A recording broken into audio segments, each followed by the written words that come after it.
ఎన్నికలంటే అది కేవలం అంకెల గారాడి కాదు, గెలుపోటముల లెక్క అంతకన్నా కాదు. అదొక సంభాషణ, ప్రజలకి వాళ్ల నాయకులకి మధ్య జరిగే ఒక సంభాషణ. నమ్మకం, గౌరవం, భవిష్యత్తు వీటన్నింటి గురించి ప్రజలిచ్చే తీర్పు. సరే, ఈరోజు మనం ఆంధ్రప్రదేశ్లోని శ్రీశైలంలో 2024 ఎన్నికలు చెప్పిన ఆ కథేంటో, ఆ తీర్పు వెనుకున్న అసలు కారణాలేంటో లోతుగా చూద్దాం. ఇదిగో చూస్తున్నారు కదా శ్రీశైలం. ఇది కేవలం మ్యాప్ మీద ఒక ప్రదేశం కాదు. దీనికో సొంత నాడి ఉంది, ఒక స్పందన ఉంది. ఇందులో ఉన్న 5 మండలాలు ఆర్థికంగా కాస్త వెనకబడిన ప్రాంతమని మనం అనొచ్చు. ఇక్కడి సామాజిక పరిస్థితులు కూడా చాలా ప్రత్యేకమైనవి. ఇవన్నీ కలిస్తేనే శ్రీశైలం రాజకీయ చిత్రం పూర్తవుతుంది. అంకెలు అవి చాలా కఠినమైన నిజాలు చెప్తాయి. ఇక్కడ చూడండి, 2019లో 60.4% ఓట్లు, అంటే తిరుగులేని విజయం. కాని సరిగ్గా 5 ఏళ్లు తిరిగేసరికి 2024లో అదే ఓట్ల శాతం 45.8కి పడిపోయింది. ఇది మామూలు తగ్గుదల కాదు. ఓటర్ల మనసులో ఎంత పెద్ద మార్పు వచ్చిందో చెప్పడానికి ఇదొక బలమైన సంకేతం. -14.6%. ఈ ఒక్క సంఖ్యను తక్కువ అంచనా వేయొద్దు. దీని వెనక ఒక రాజకీయ భూకంపమే ఉంది. అంటే దాదాపు 15 పాయింట్ల ఓట్ల స్వింగ్ అధికార పార్టీకి వ్యతిరేకంగా.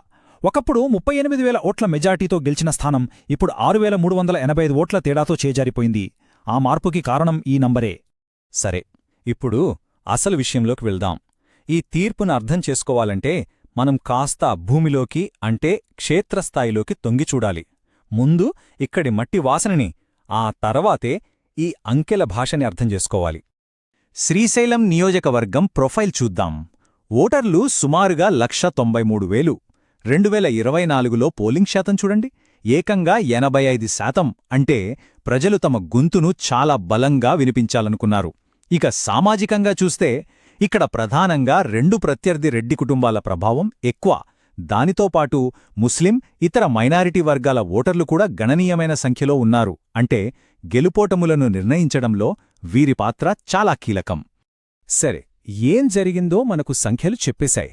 కాని ఇప్పుడు అసలు ప్రశ్న, ఎందుకు జరిగింది అనేది.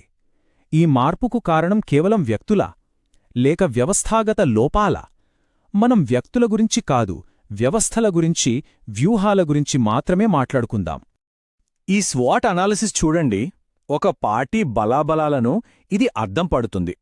బలాలున్నాయి, అధికారంలో ఉండడం, సంక్షేమ పథకాలు నడపడం వంటివి. కాని బలహీనతలు కూడా అంతే స్పష్టంగా ఉన్నాయి. అభ్యర్థి ఇమేజ్ దెబ్బతిన్నం, పక్షపాతం చూపిస్తున్నారనే ఒక భావన. ఇవి లోపల నుంచి పునాదుల్ని తోల్చేశాయి.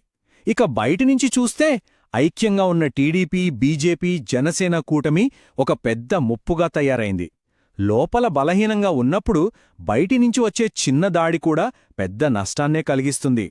ఇక్కడ సమస్యను 2 భాగాలుగా విభజించి చూద్దాం.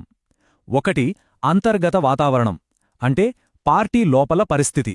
అభ్యర్థి మీద ప్రజల్లో ఆకర్షణ తగ్గడం, కేడర్లో నిరుత్సాహం, బూత్ కమిటీలు చురుగ్గా లేకపోవడం, ఇవన్నీ లోపలి సమస్యలు. ఇక రెండోది, బాహ్య వాతావరణం. ప్రతిపక్షం చాలా దూకుడుగా, ఐక్యంగా ప్రచారం చేసింది. కొన్ని మతపరమైన ప్రచారాలు కూడా ఓటును ప్రభావితం చేశాయి. దీనికి తోడు రాష్ట్రవ్యాప్తంగా ఉన్న ప్రభుత్వ వ్యతిరేకత. చూశారా, లోపలి బలహీనతలు, బయటి ఒత్తిళ్లు రెండూ కలిస్తే ఫలితం ఇలాగే ఉంటుంది. వ్యూహాలు, ప్రచారాలు ఎన్నికల్లో భాగమే. కాని వాటన్నింటికీ మించి మన రాజ్యాంగ విలువలకు పునాది అయిన గౌరవం, బాధ్యతాయుతమైన ప్రజాప్రసంగమనేవి చాలా ముఖ్యం. సమాచారంతో కూడిన చర్చ జరగాలి. అలా జరగనప్పుడు అది కేవలం ఎన్నికల ఓటమికే కాదు, ప్రజాస్వామ్య విలువలకే పెద్ద దెబ్బ. ఇప్పటిదాకా మనం నెంబర్సు, అనాలిసిస్ గురించి మాట్లాడుకున్నాం. సరే, కొంచెంసేపు ఈ డేటాను పక్కన పెడదాం. ఈ అంకెల వెనుకున్న మనుషుల గురించి, వాళ్ల ఆవేదన గురించి మాట్లాడుకుందాం. వాళ్ల ఫిర్యాదులేంటో విందాం. 14.6% ఓట్ల స్వింగ్. వినడానికిది కేవలం ఒక నంబర్. కాని ఒక బిందుడి నీళ్ల కోసం గంటల తరబడి ఎదురుచూస్తున్న ఒక కుటుంబానికి ఆ నంబర్ అర్థమేంటి? వాళ్ల కష్టానికి ఈ రాజకీయ మార్పుకు ఉన్న సంబంధమేంటి? ఈ ప్రశ్నకు సమాధానం దొరికినప్పుడే మనం అసలు సమస్య మూలాల్లోకి వెళ్ళినట్టు. ఇక్కడ ప్రజల ప్రధాన సమస్యలు చూడండి. ఆగిపోయిన శ్రీశైలం డ్యాం పంపింగ్ సిస్టమ్, సున్నిపెంటలాంటి గ్రామాల్లో రోజూ తాగడానికి నీళ్లు లేకపోవడం, అధ్వానంగా ఉన్న రోడ్లు, దెబ్బతిన్న వంతెనలు, యువతకు ఉద్యోగాల్లేవు, సరైన వైద్య సదుపాయాలు లేవు. ఇవేవి పెద్ద కోరికలు కావు, ఇవి ప్రాథమిక అవసరాలు. అవి తీరనప్పుడు ప్రజల అసంతృప్తి ఓట్ల రూపంలో బయటపడుతుంది. ఓకే, ఇప్పటివరకు మనం సమస్యను విశ్లేషించాం. ఇప్పుడు పరిష్కారం వైపు వెళ్దాం. కోల్పోయిన నమ్మకాన్ని తిరిగి ఎలా సంపాదించాలి? దానికి ఒక ఆచరణాత్మకమైన బ్లూప్రింట్ అవసరం. ఆ కార్యాచరణ ప్రణాళికేంటో ఇప్పుడు చూద్దాం. పరిపాలన ద్వారా మంచి ఫలితాలు సాధించాలంటే ఇక్కడ 3 కీలక ప్రాజెక్టులపై దృష్టి పెట్టాలి. స్టెప్ 1 శ్రీశైలం నీటి సరఫరా ప్రాజెక్ట్. స్టెప్ 2 గ్రామీణ రోడ్ల కార్యక్రమం. స్టెప్ 3 సామాజిక రంగాన్ని బలోపేతం చేయడం. ఈ 3 ప్రజల ప్రధాన సమస్యలకు నేరుగా ఇచ్చే సమాధానాలు. అన్నిటికన్నా ముఖ్యమైనది శ్రీశైలం నీటి సరఫరా ప్రాజెక్టు. మధ్యలో ఆగిపోయిన ఆ డ్యాం పంపింగ్ వ్యవస్థను, పైపుల నెట్వర్క్ను పూర్తి చెయ్యాలి. అంతేకాదు, అది నిరంతరం పనిచేయడానికి అవసరమైన నిధులను కూడా కేటాయించాలి. అప్పుడే ప్రతి గ్రామానికి ప్రతిరోజు నీళ్లందుతాయి. నీటి సమస్య తీరాక తర్వాతి ప్రాధాన్యత గ్రామీణ రోడ్లు. రైతులు తమ పంటను మార్కెట్కి తీసుకెళ్లాలన్నా, పిల్లలు బడికి వెళ్లాలన్నా మంచి రోడ్లు ముఖ్యం. దీంతోపాటే సామాజిక రంగాన్ని బలోపేతం చేయాలి. అంటే ఉన్న ఆస్పత్రులను అప్గ్రేడ్ చేయడం, కొత్త ఆరోగ్య కేంద్రాలు నిర్మించడం, యువతకు ఉద్యోగాల కోసం వృత్తి శిక్షణ ఇవ్వడం. ఈ రెండూ కలిస్తేనే సమగ్ర అభివృద్ధి సాధ్యం. ప్రాజెక్టులు, ప్రణాళికలు సరే, కాని వాటిని క్షేత్రస్థాయిలో అమలు చేయడానికి, ప్రజలకు వివరించడానికి ఒక బలమైన సంస్థాగత నిర్మాణం కావాలి. ఆ గ్రౌండ్ ఫోర్సును తిరిగి ఎలా నిర్మించుకోవాలో ఇప్పుడు చర్చిద్దాం. పార్టీ క్యాడర్ కోసం ఒక యాక్షన్ ప్లాన్. ముందుగా బూత్ కమిటీలను వెంటనే మార్చేయాలి.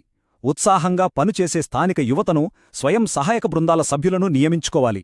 పార్టీకి వ్యతిరేకంగా పనిచేసిన వాళ్లను గుర్తించి పక్కన పెట్టాలి. 5 మండలాల్లోనూ క్షేత్రస్థాయి యూనిట్లను మళ్లీ యాక్టివేట్ చేయాలి.